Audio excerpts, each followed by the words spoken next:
So I'm here to tell you guys about my last deployment to Afghanistan. So before coming to Sloan, I was in the Army for 7 years. I was an infantry officer. But this is not a war story.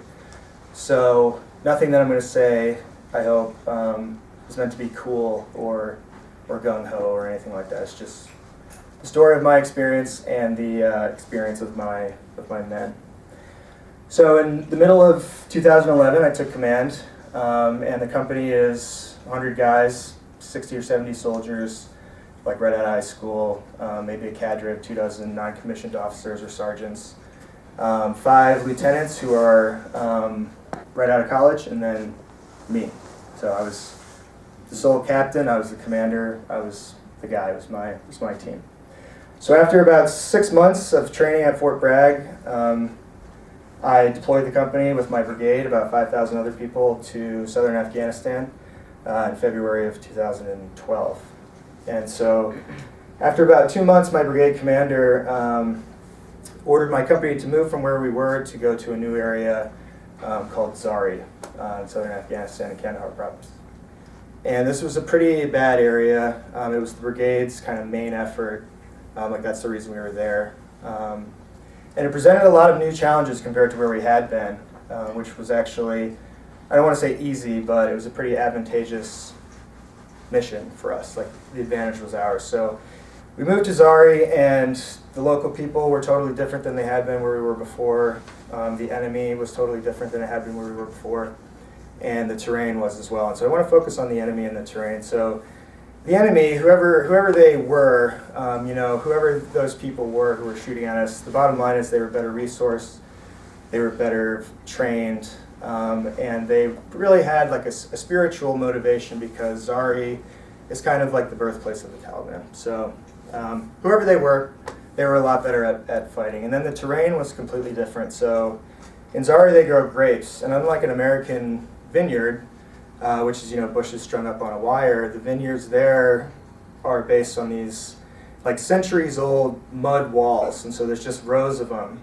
And the grapevines grow up these walls and down these rows, and so it creates this like labyrinth, this maze, this like corduroy landscape with all kinds of little canals and pathways and stuff like that, with lots of trees everywhere, very fertile, and then little pockets of houses here and there. And so the main threat in this area was IEDs. And an IED is an improvised explosive device, and kind of how it works generally is there's a main charge, so anywhere from like a liter to 50 liters of a homemade explosive, typically connected to a power source, like a battery, and then connected to some sort of initiation device. Usually it was a pressure plate that when you stepped on it would complete an electrical circuit, and that would detonate the charge. And so they were everywhere, buried, or otherwise hidden, and kind of everywhere that you would look, if there was a path or there was a doorway or there was a low point in a wall, anywhere where you would naturally drift to, you could bet that there would be an IED there. And so what we ended up doing is every day, every mission in the humid desert heat, we would take the hard way, as we said, where we would climb over walls, walk on rooftops. If a building was abandoned, we'd blow a hole in the wall and walk through there. We would find ways around these tough spots, and if we really had to go through them, we had metal detectors, kind of like advanced high-tech metal detectors, to try to identify any kind of threat that might be there. And then the other danger was you could get shot at as you were climbing like a sloth over 15 rows of grape rows for 2 hours to go 100 meters. And so after about 2 weeks, a couple of small missions, we got tasked to do this bigger mission, which is basically to go in this area where nobody had been for a long time, maybe like 6 months, in an effort to deny these spaces to people who were using them to stage attacks or to store their munitions, things like that. So we wanted to get out there, get in the space, and deny it to the people who were causing us and the local population so much trouble.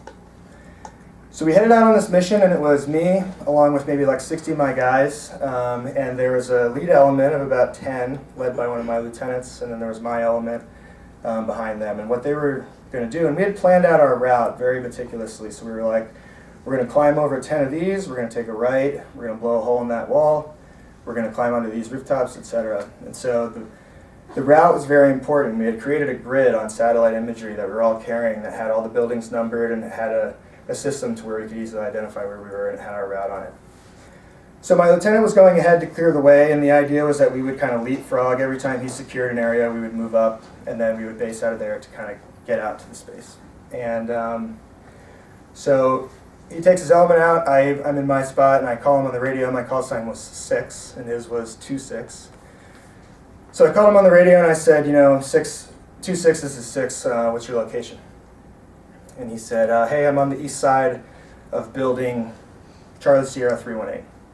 And I looked at my map, and that didn't make any sense. So I called him back. I said, 2-6, this is 6. It's not possible. Take another look at your map. So he's like, Roger. And I'm sitting there, and then there's an explosion. And when it was really close, he was about 100 meters away from me, but from the trees and the buildings, I couldn't see his element. So when it goes off, you feel and you hear the concussion of like the main blast, but then there's this very distinctive, loud like whoosh from the overpressure of the explosion, so you know it's close.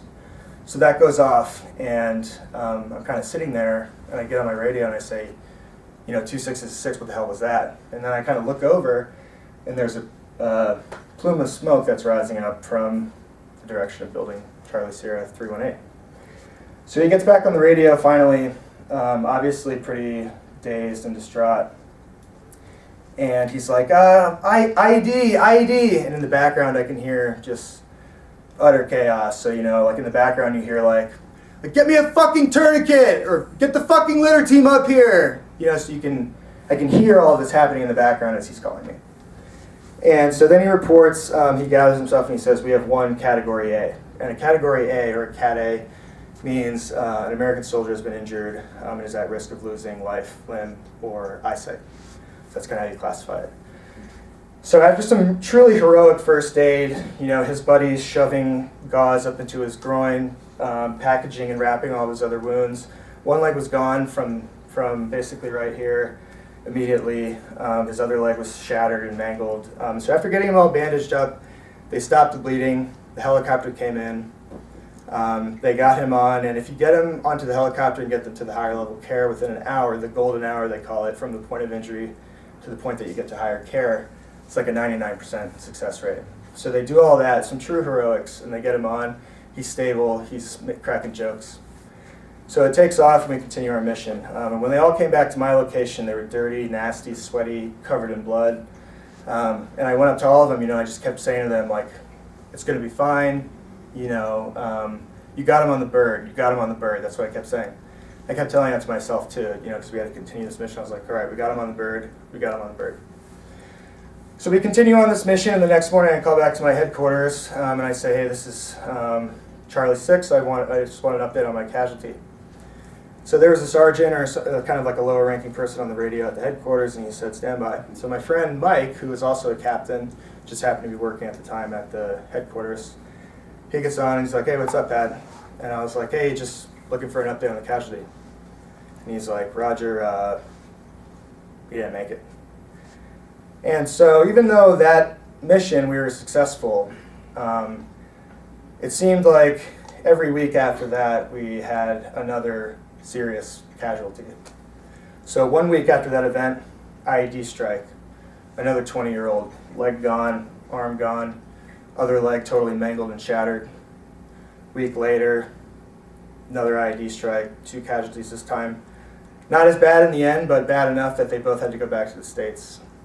And one of them was one of my lieutenants, so one of my kind of right-hand direct reports who, carried my missions out, essentially. Week after that, soldier, machine gun fire, 20-year-old, shot in the neck, broke 2 of his vertebrae, went down, punctured his lung, came out his shoulder. His best friend, another 20-year-old medic, sees that he's paralyzed to a certain degree from the neck injury, sees that he can't breathe from the punctured lung, cuts his surgical airway into his trachea right there on the battlefield to insert a breathing tube. This is one of his best friends. Week after that, most athletic guy in my company, 20-year-old, awesome kid, takes the knee on a patrol, steps on an IED, loses 1 leg above the knee, other one shattered, mangled. And so for me as the commander, it's very lonely. Like, as I said, I was the only captain. And so these were my missions, they were my plans, or if I hadn't planned them exactly it was done in close collaboration with my lieutenants and my sergeants. But at the end of the day, it was my mission that they were pursuing. And so, you don't want to share your feelings with your subordinates being like, I'm upset or whatever. So a lot of you probably see me around smoking a cigarette, having a Diet Coke, but that's what I did. Like that was my coping mechanism. I would go out, I would think about what was happening, I would brainstorm, I'd think about the terrain, I'd think about how am I screwing this up. But it was just me. And so it kind of hollowed me out, like you get hollowed out by this doubt and by this anger and remorse, but it changes the feeling because you don't feel the same as you normally would when you're upset, I suppose. And so during the deployment, I didn't have a perfect track record. Nobody does. I might have screwed up some things a few times and whatever. And every time I said, hey, I'm the commander. It's my fault. We'll fix it. And so this time was not really any different. I thought of all these casualties and I was like, okay, this is my fault. They're outthinking me. I'm not doing something well enough. I'm screwing this up. And so I called my boss one night after having a cigarette, thinking to myself, like, Pat, like this ain't going to be good, man. And so I called my boss and I said, sir, something's got to change. This was after our 5th casualty, not including the one who was killed in 30 days. And so I said, we need a break. We need to stop. We need to regroup. We need to retrain with our Afghan partners. And then we'll be ready to get back out there. And I don't know whose call it was to say yes, but they said yes. And I'll be forever grateful for that. So we were able to stand down for 4 days and kind of get our act together.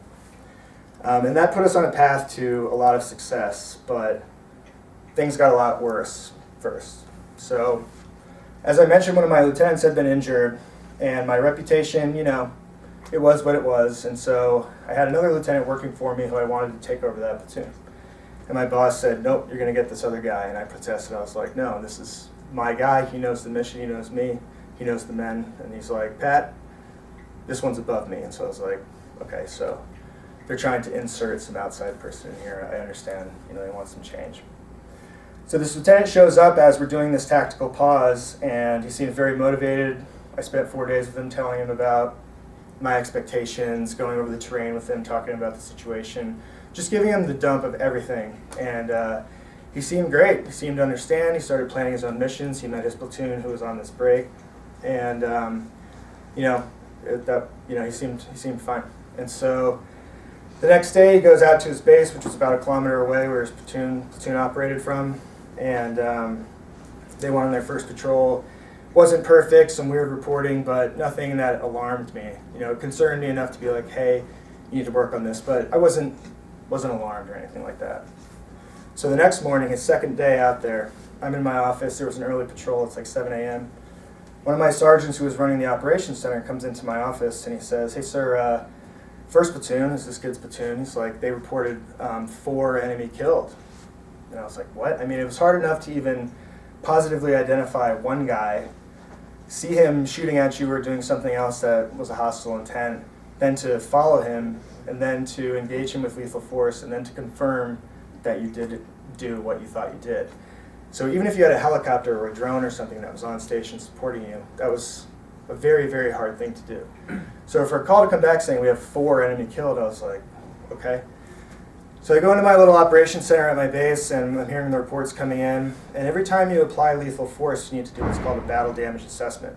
And so basically you go and you find out what the truth is so you can be the first to the truth. And you can be, if it is something bad, well then you take control of the message and you message it the way that you need to. Or you can confirm that, hey, we got the right person, and then you can message that. So it's an information campaign. So anyway, it was a very, very important thing that you do the battle damage assessment. So at this point, they say, we have however many dead, and I'm like, all right, what about and usually I would stand back and let them develop the situation, like not necessarily be on the radio myself. So I'm like, hey, what's up with the battle damage assessment? What's the ETA? And they keep coming back with these, weird answers, and so finally I get on the radio myself, and I say, put 1-6 on, meaning the lieutenant. And he gets on, I'm like, did you do the battle damage assessment? And if you didn't, when are you going to do it? He comes back, he's like, oh, Roger, sir, we couldn't do it. And I was like, okay, why not? And he's like, well, the bodies were taken away. And that was actually a pretty typical thing. So I wasn't really, it made sense. Like it happened frequently. It wasn't unusual.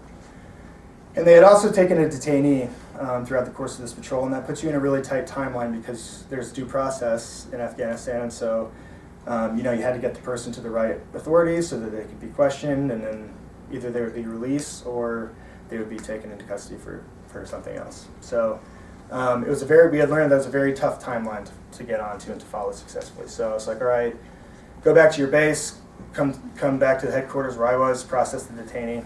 And so in the meantime, I'm getting all these phone calls right from my superiors, like, hey, what happened today? What was up to the engagement, all that stuff? And I was like, well, I'm figuring it out. It sounds like guys had radios, and we had some intelligence equipment that allowed me to try to piece together some puzzles, whatever. And so I was trying to figure out if the intelligence and all that was there to support any kind of lethal engagement. So I'm on and off the phone with my bosses. I see the lieutenant briefly.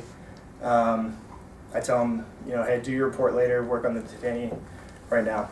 And so at that point, I get stopped by a sergeant. He's like, hey, sir, this soldier who was on the patrol this morning and came back to do the detainee processing, he wants to talk to you.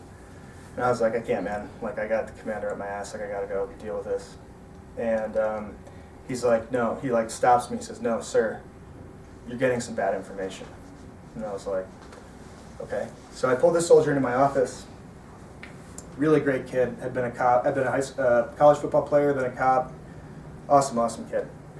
Comes into my office and he's like, hey, sir, so what did you hear about the BDA? And I was like, oh, you couldn't do it. He's like, well, what did they tell you? And I was like, they told me the bodies had been taken away. What's up? It happens all the time. He's like, well, and he reaches into his pocket and he pulls out this evidence bag that's full of what appear to be an Afghan person's personal effects, like an ID card, motorcycle keys, a knife, prayer beads, things like that. Slams it on my desk and he says, I took that off of 2 dead bodies. And I was like, okay. And he's like, I was telling the lieutenant we needed the battle damage assessment, and basically told me that this lieutenant had been kind of just going nuts and had given me a false report and stuff like that. So I kind of cut him off, immediately go to the operations center. I call my boss and I say, hey, sir, this ain't what we think it is. Like, we got something bad. We have a civilian casualty situation on our hands. And so he hangs up, calls our boss, his boss and my boss, calls me back and says, all right, the lieutenant's suspended, start an investigation. So I'll kind of get to the point. I know I need to wrap this up for the rest of you guys, but essentially at that moment, the reputation, all the work that my company had been through, the casualties we had sustained, the awful shit that these kids had seen just kind of evaporated. So our reputation was in the dump. My guys were suddenly criminals. I was a bad commander. We didn't have any discipline. The idea was, what's going on? And as I told you, I hadn't wanted this kid to come down to me. And, so basically I told my commander, I was like, listen, sir, you can come down and investigate everything that we do, totally open, look at whatever you want to look at. And I was like, but I am not eating this one, and neither are my guys. And so I think the fact that I had said I don't want this kid is what kept me in my job for the time being, but that's what happened. They started an investigation. We had literally Army police officers, an Army major from our division there with us all the time. They moved in, investigating everything. We had to take them out on patrol into these dangerous areas to be like, this is where this guy was sitting, this is where this guy was sitting. We had to go through the whole thing. But throughout that whole time, we also had to operate. We also had to do the mission. And so after the 4-day pause and after this unfortunate event, which was the worst day, we had seen some bad days, but that was by far the worst day. Because you kind of go expecting, I'm going to see something bad, but you don't go expecting people to think that you're a criminal, that you are a bad person. That's not something you can really prepare yourself for. And so even despite all of that, these guys went out every single day. We didn't have a single IED strike after that pause through the end of the deployment, which is about 60 to 90 days after that. We didn't take any serious casualties. We had one guy get $1 million wound through and through his leg, gunshot wound, lucky him. And then, and we also did a lot for the people. We got our Afghan forces trained up, legitimized. We got a political system kind of up and running with an elders council and things like that. And we infused like $600,000 of civil relief projects all in that span while we were being investigated. And so for me, I tried to keep my chin up and tried to protect my men as much as I could, because whenever I'd go anywhere, people would be like, that's him, that's him. And I would kind of be like, that's right, you know, like that's me. Like I'm Charlie 6, I'm the commander of Charlie Company. But really I was, after something like that would happen, I would just be like, oh, you know, like it's gonna be okay, like it's gonna be fine. But I just lost it. I just lost, you know, I'd lost that reputation. I'd lost kind of what I had built. At least that's the way I saw it. And it was extremely difficult personally. It was extremely difficult for those guys, but they did an incredible job despite all of this while there was a murder investigation going on. So kind of the conclusion, first of all, my last day in the Army, so the day I was on leave, on my terminal leave, my last day, I had been on leave for 50 days, so the day when my paycheck stopped, I had to shave my beard, I had to cut my hair, I put on my uniform, and I had to go to court to testify against this lieutenant.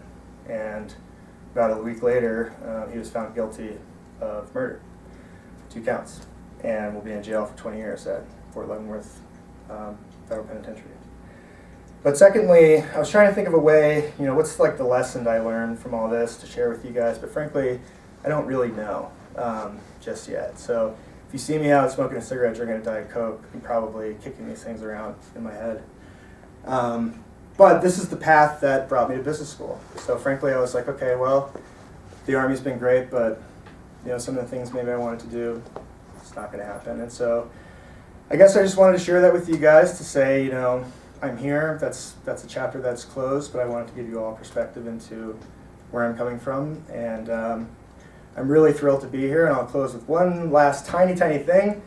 My best friend, his name is Captain Andrew Keel, Green Beret, Special Forces officer. We grew up in the Army together, we went to West Point together, roommates, Ranger School buddies, all that. I talked to him after all of this, and he was with me the whole way through. I talked to him the day of my Sloan interview. I was in the Hyatt out in Cambridge, and he was like, it was right before I went, he was like, oh man, you're going to crush it, you're going to be great. And you know, I suppose I did, and here I am. But that was the last time I talked to him, because Monday morning following that, he was killed in Afghanistan. And so I just share that with you because I always try to share a little piece of him whenever I'm talking to people, but also it just reminds me that this is a very new and meaningful experience for me to come to Sloan, to come do things like this. And so even though all of that kind of happened and my idea of myself as an Army officer kind of changed abruptly, I'm here and I'm thrilled, and thank you for listening.